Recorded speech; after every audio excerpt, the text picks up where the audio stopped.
Nós vamos meditar hoje na palavra do Senhor, no Evangelho do Senhor Jesus Cristo, segundo João, capítulo 9. Evangelho de João, capítulo 9, do verso 1 ao verso 3. João, capítulo 9, do verso 1 ao verso 3.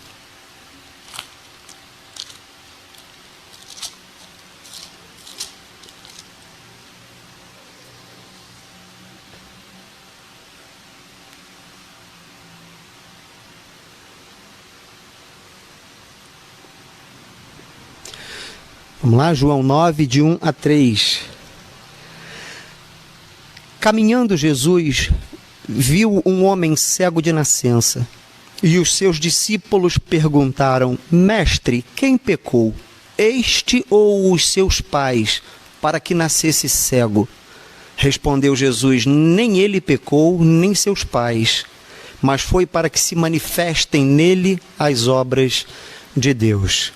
Caminhando Jesus, viu um homem cego de nascença, e os seus discípulos perguntaram: Mestre, quem pecou, este ou seus pais, para que nascesse cego? Respondeu Jesus: Nem ele pecou, nem seus pais, mas foi para que se manifestem nele as obras de Deus. Palavra do Senhor. Vamos orar. Louvamos o teu nome, Pai, pela tua palavra bendita no nosso meio. Louvamos o teu nome porque o Senhor fala aos nossos corações, não nos deixa em silêncio. O Senhor dá os sinais da tua presença, do teu amor. O Senhor alimenta o teu povo, o coração do teu povo. O Senhor constrói dentro de nós o novo ser humano que tu desejas que sejamos, vidas transformadas. E te pedimos que seja essa também mais uma ação do teu Espírito Santo em nós, iluminando a nossa mente, o nosso coração, para que ouçamos a tua voz e para que, ouvindo a tua voz, maravilhas aconteçam em nossos corações, milagres aconteçam em nossos corações, em nosso caráter, em nossa mente, em nossas inclinações. Em nome de Jesus, Senhor, como tu organizas o universo, o cosmos, organiza também, te pedimos, o nosso mundo, no nosso interior. Salva, traz salvação aos que ouvem, traz fortalecimento na fé, renovo aos que ouvem a tua palavra nessa hora. Em nome de Jesus Cristo, teu Filho, nosso Senhor e Salvador. Amém. Caminhando Jesus, viu um homem cego de nascença, e os seus discípulos perguntaram: Mestre, quem pecou, este ou seus pais, para que nascesse cego? Respondeu Jesus: Nem ele pecou, nem seus pais, mas foi para que se manifestem nele as obras de Deus. João 9, do verso 1 ao verso 3. A nossa caminhada com Jesus é uma caminhada de salvação. A salvação acontece no dia a dia. A partir do momento que cremos em Jesus como nosso Senhor, como nosso Salvador, somos salvos. Crê no Senhor Jesus e serás salvo, tu e a tua casa. É nele que está a salvação, e não há outro nome pelo qual importa que sejamos salvos. Esse é o grito da igreja primitiva na boca do apóstolo Paulo, lá em Atos, no capítulo 4, no verso 12. Não há outro pelo qual importa que sejamos salvos. Esse foi Pedro quem falou em Atos 4, 12. Paulo vai falar na primeira epístola a Timóteo, no capítulo 2, no verso 5, porque há um só Deus e um só mediador entre Deus e os homens, Jesus Cristo. Há um só Deus e um só mediador entre Deus e os homens, que é Jesus Cristo. Se com a tua boca confessares Jesus como Senhor e em teu coração creres que Deus o ressuscitou dentre os mortos, serás salvo. A palavra do Senhor também nos ensina assim lá em Romanos, no capítulo 10. Mas andar com Jesus, portanto, a salvação da alma, a certeza de que não se vai para o inferno, a certeza do perdão, da vida eterna, é pela obra de Jesus, é pelo quebrantamento, é pelo arrependimento de quem sou, é pela fé. Mas como posso ser conduzido ao arrependimento se nem mesmo sei do que preciso me arrepender? À medida que construo a minha vida e me comparo horizontalmente com os outros e me sinto um sujeito até bom, me sinto uma pessoa até boa, porque comparado na horizontalidade vejo que tem pessoas que praticam coisas absurdas na vida.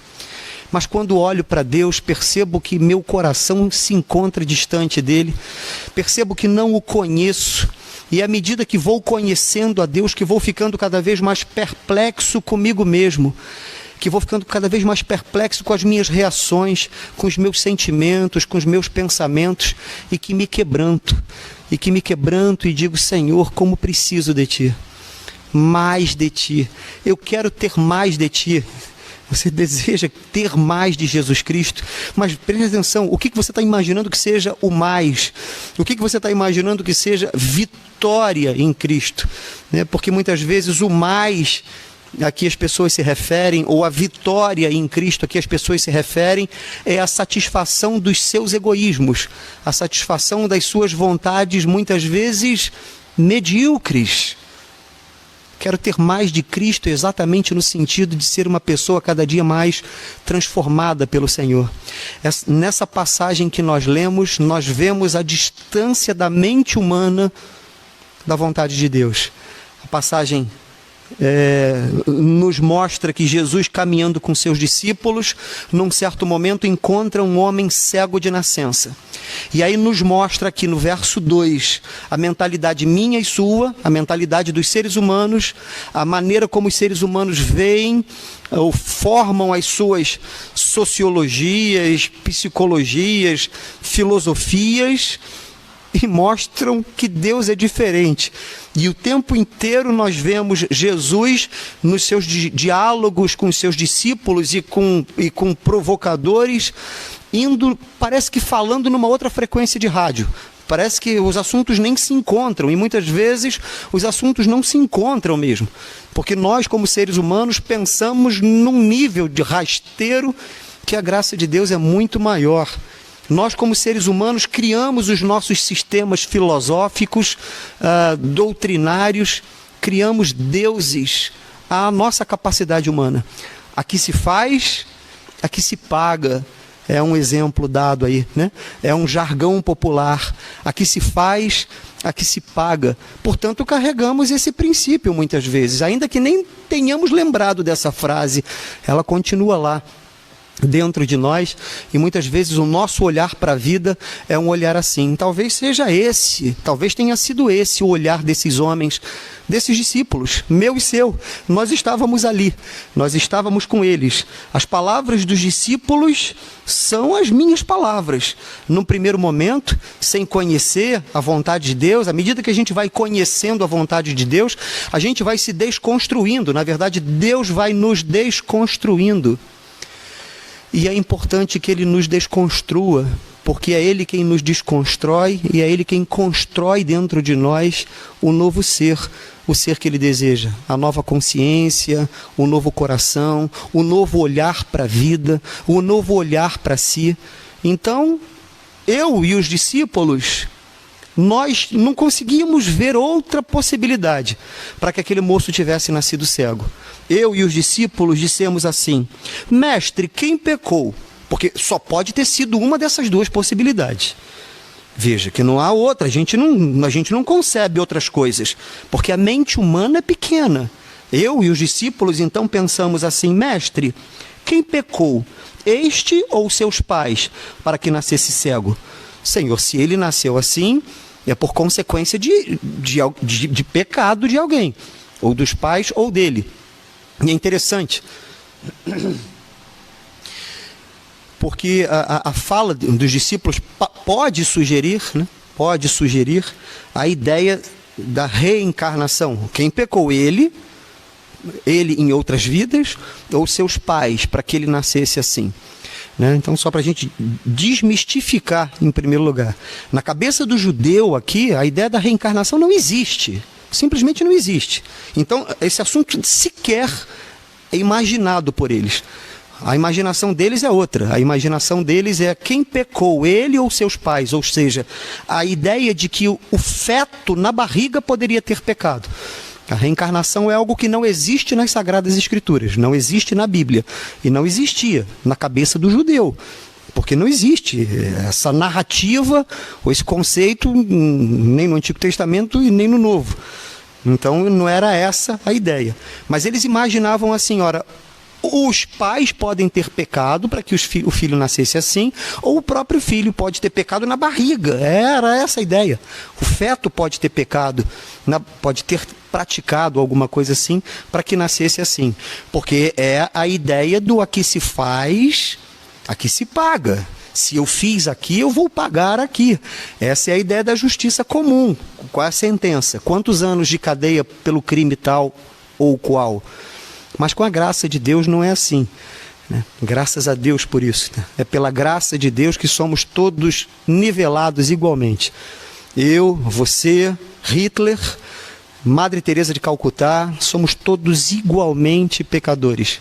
Vai dizer assim a epístola aos Romanos, no capítulo 3, no verso 23, todos pecaram e destituídos estão da glória de Deus.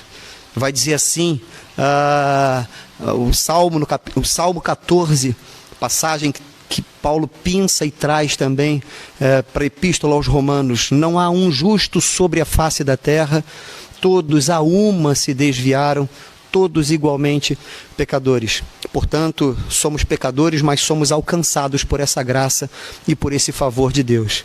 E aqui, o confronto de pensamento, de mentalidade mostra bem isso. Senhor, quem pecou, ele ou seus pais, para que nascesse assim? E Jesus diz, existem outras possibilidades. O que Jesus está dizendo é isso. Há outra possibilidade. No caso aqui, a resposta de Jesus no verso 3 de João 9. Nem ele pecou, nem seus pais, mas foi para que se manifestem nele as obras de Deus.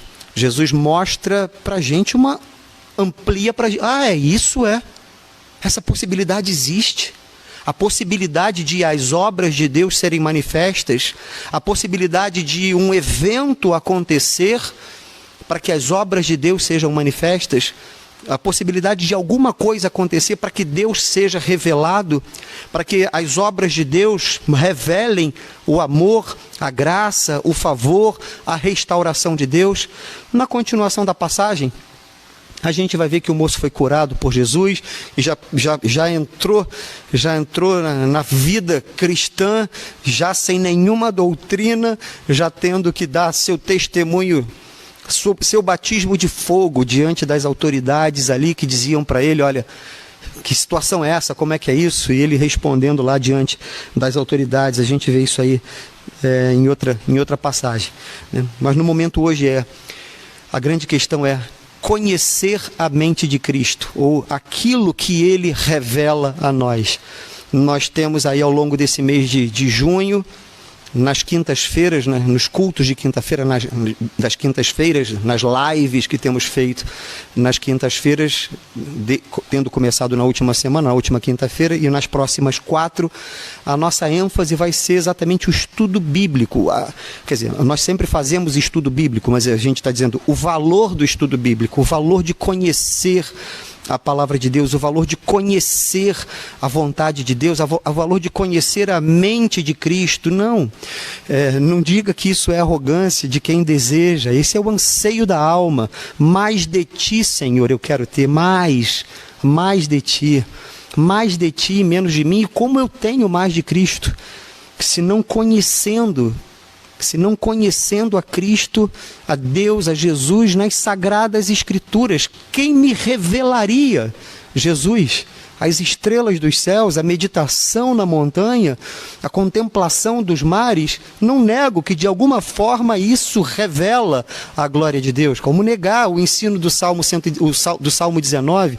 Os céus proclamam a tua glória e o firmamento anuncia as obras das tuas mãos. Como negar Salmo 8, versos 3 e 4, esse então que vai na mesma linha do Salmo 19, no verso 1, que foi citado aqui, mas ele vai adiante, ele fala, quando vejo tudo isso, contemplo os céus, obras dos teus dedos, a lua e as estrelas que estabeleceste, quem sou eu Quem é o homem para que dele tu te lembres? Ou seja, contemplando tudo isso, ainda paro e reflito sobre quem sou. De certa forma, não nego que essas coisas, não nego, nem as Escrituras negam, não posso negar o que ela não nega. Pelo contrário, as Escrituras nos mostram dessa possibilidade da revelação, da grandeza, da graça de Deus na própria natureza. Mas e do caráter? E do amor que salvou? E da justiça? E do amor de Cristo? E da maneira de ver a vida? Só conhecendo as Escrituras. É só conhecendo as Escrituras que nós aí começamos a ser confrontados com uma série de conceitos que carregávamos dentro de nós e que começamos a ficar em xeque. Às vezes pode dar até parafuso. Não, mas não foi assim que eu aprendi desde o berço. E às vezes com valores afetivos grandiosos dentro de nós. Não foi assim que pessoas preciosas na minha... Senhor, não foi assim que pessoas preciosas na minha vida me ensinaram. Não foi assim que meu pai me ensinou. Não foi assim que minha mãe me ensinou. Eu preciso romper com isso. E é onde a gente vai entender Jesus dizendo que aquele que não me ama mais do que os próprios pais, aquele que não abandona todas as coisas e me segue, não é digno de mim. Que ruptura forte, eu sei. Mas é para isso que Deus nos chama. E Ele não fala para abandonar no sentido de deixar a família abandonada, mas Ele fala para abandonar no sentido de romper com até então a cultura que vinha sendo.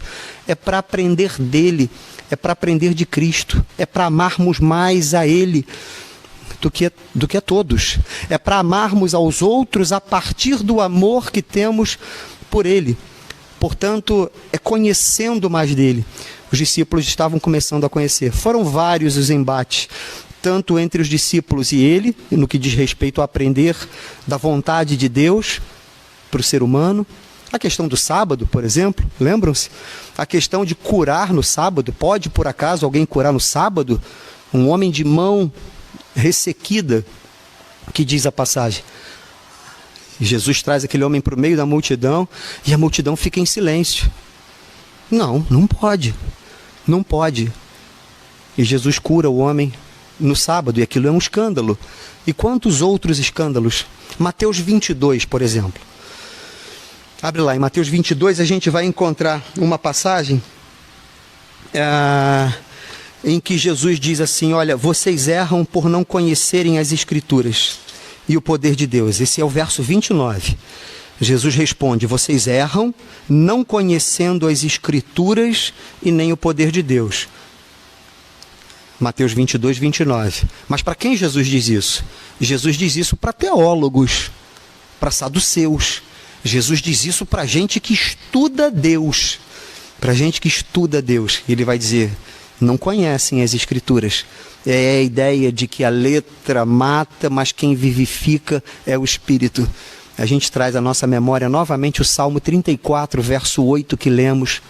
Prova e vê que o Senhor é bom, mas conhece o Senhor. Não se satisfaça com esse momento de culto do domingo. Não temos tido a possibilidade de nos encontrar fisicamente, mas esse é um momento oportuno, então, para você cultivar na sua casa, por exemplo, o culto doméstico.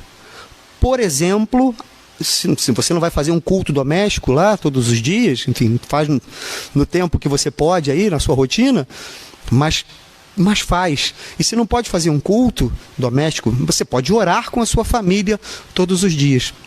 Mantém a chama acesa, busca a presença do Senhor, conhece a Deus nas Escrituras.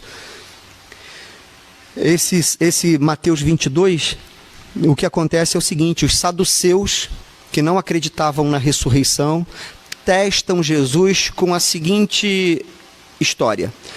Ora, diz a lei de Moisés que se um homem casa com uma mulher e ele morre, o irmão desse homem é que deve casar com ela para que lhe suceda herdeiros, para que lhe suceda filhos. Então os saduceus testam Jesus assim.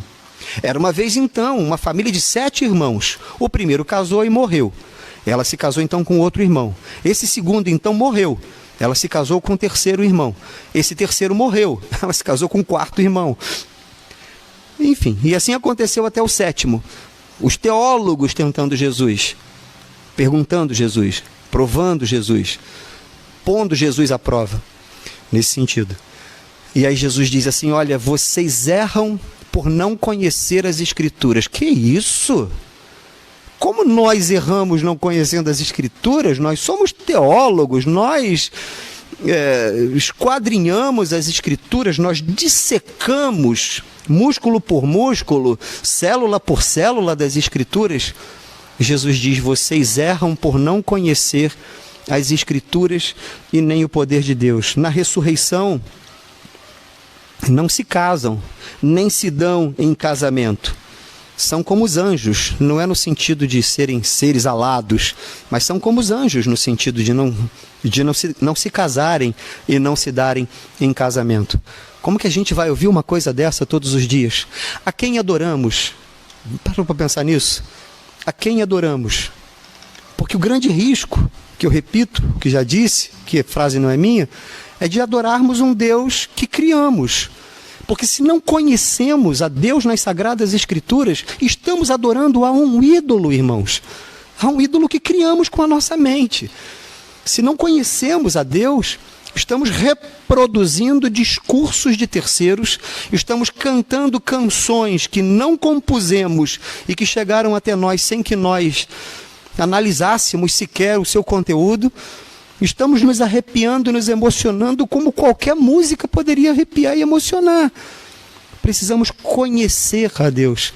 E isso se dá mediante uma vida de devoção, uma vida de conhecimento do Senhor nas Sagradas Escrituras, na sua palavra. É ali então que conhecemos o seu caráter. É ali então que conhecemos a sua santidade, a sua grandeza.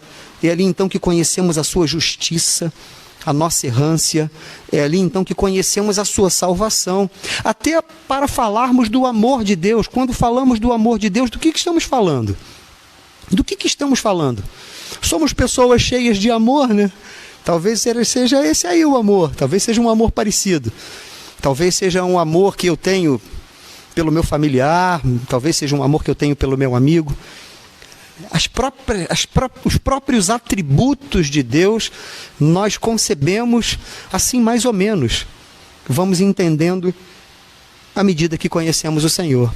Quantas não são as perguntas, por exemplo, que fazemos num momento como esse de pandemia? Por exemplo, veio de Deus essa pandemia?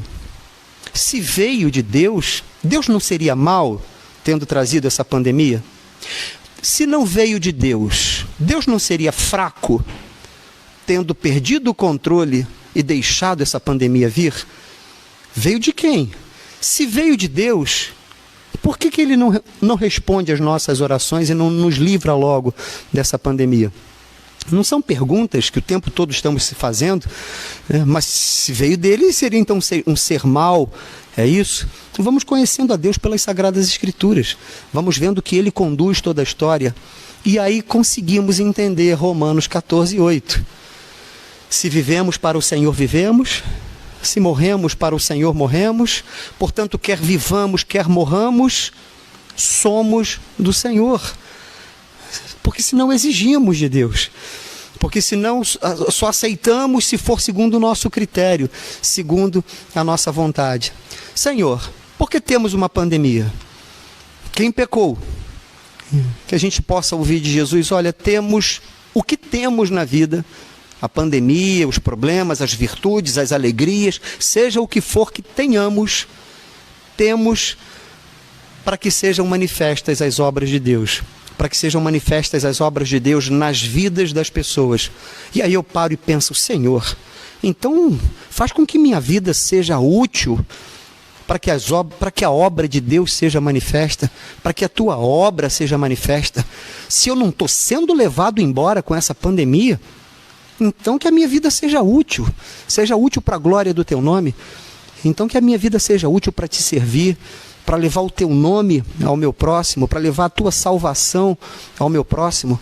Mas para que eu possa levar essa tua salvação, eu preciso conhecer o que vou falar com outro, o que vou viver, o que vou me quebrantar diante de ti. Faz com que a minha permanência nessa terra seja útil para levar dignidade ao necessitado, para clamar por justiça, para clamar por melhor e agir por melhor condição para o outro, para levar dignidade para a vida de quem precisa, para levar salvação para a vida do perdido, para levar a graça do Senhor ao que está desanimado, ao que está sem esperança, para levar a tua esperança, para levar a tua bondade, para levar a tua misericórdia.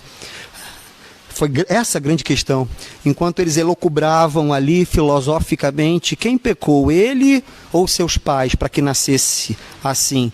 Jesus disse, nem ele nem seus pais, mas isso aconteceu para que a obra de Deus seja manifesta. A nossa vida é assim, para que a obra de Deus seja manifesta. E eu espero profundamente que o seu coração seja cheio da graça do Senhor, do Espírito Santo, que ele cresça, que eu diminua, que ele apareça e eu fique constrangido de quem eu sou. E eu fique constrangido do que eu não consigo ainda melhorar e andar para frente. Constrangimento, constrangido, Senhor. E eu que pensei que sabia tudo, e eu que sempre fui tão dono, tão cheio das minhas certezas, e eu que sempre fui tão cheio das minhas convicções, quero ser quebrantado diante de Ti, quero aprender de Ti, que és manso e humilde de coração, e a cada dia aprendendo de Ti, quero honrar o Teu nome, descansar em Ti, poder cantar os Teus louvores, adorar ao Deus que me criou, que me remiu, como Ele é, como Ele se mostra, como eu o conheço nas Sagradas Escrituras. Aproveite esse tempo, não desperdice esse tempo. Não dá, gente, para a gente não conhecer a palavra de Deus, não dá para não conhecer a Bíblia. Por outro lado, reconheço que a correria do dia a dia, eu falo com todo respeito, mas cria uma disciplina sua, que você possa ir desfrutando da palavra de Deus a cada dia e conhecendo. Você vai observar que vai ter muito menos perguntas para você fazer sobre o sentido da vida, porque você vai perceber que o sentido da vida é servir a Deus, honrar a Deus, glorificar a Deus e gozá-lo e desfrutar dele para sempre. Aí seja nos momentos melhores, seja nos momentos menos favoráveis, mas a grande questão é, Senhor, que minha alma se encontra em Ti, que a minha mente possa ir alcançando a Tua mente, a Tua vontade, que a gente não ouça, vocês erram porque não conhecem as Escrituras, que a gente possa ouvir a cada dia do nosso Deus, que a gente vai caminhando no caminho, no seu caminho, na sua segurança, na sua bondade, na sua misericórdia, conforme a sua vontade revelada nas Sagradas Escrituras. Que as nossas ideias sobre Deus sejam as ideias trazidas das Sagradas Escrituras, que o nosso coração se mova e as nossas ações concretas do dia a dia sejam decorrentes de conhecermos a Deus. Vamos mudando a nossa mente. Não, nem ele pecou, nem os seus pais pecaram. É porque Deus é soberano. E a vida existe para que Deus seja honrado, glorificado e as suas obras permaneçam. Que seja assim para você, que seja assim para todos nós.